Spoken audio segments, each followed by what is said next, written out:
সরকার কোটি কোটি টাকা ব্যয় করে সাধারণ মানুষের চলার সুবিধার্থে প্রধান সড়কের পাশ দিয়ে তৈরি করে দিয়েছে ফুটপাত।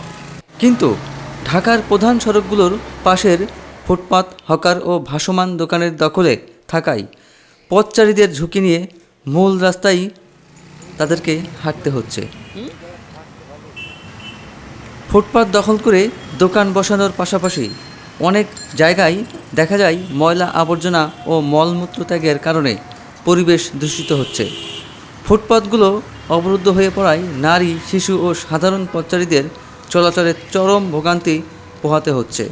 অধিকাংশ ফুটপাত হকারদের দখলে, ফলে হাঁটার জায়গা নেই। মূল রাস্তা দিয়েই হাঁটতে হচ্ছে সাধারণ মানুষের। ফুটপাতে ময়লা আবর্জনা এবং মলমূত্র ত্যাগের কারণে দুর্গন্ধ ও অস্বাস্থ্যকর পরিস্থিতি সৃষ্টি হচ্ছে।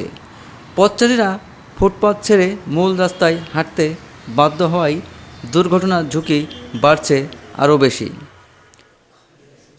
সিটি কর্পোরেশনের উচ্ছেদ অভিযান নিয়মিত হওয়া প্রয়োজন এবং অবৈধ দখলদারদের কঠোরভাবে নিয়ন্ত্রণ করা দরকার।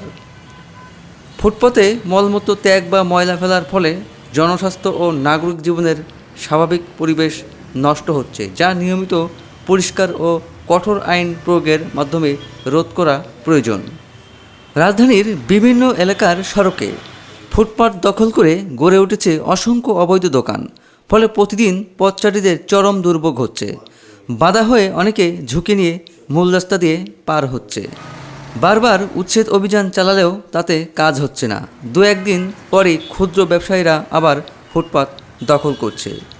এই অবৈধ দোকানের মূলে রয়েছে চাঁদাবাজি, তাই চাঁদাবাজদের না ধরতে পারলে এর কোনো সমাধান নেই বলে মন্তব্য করেছেন সচেতন নাগরিক ও বিশেষজ্ঞরা। এক্ষেত্রে সবার সম্মিলিত প্রচেষ্টা থাকতে হবে।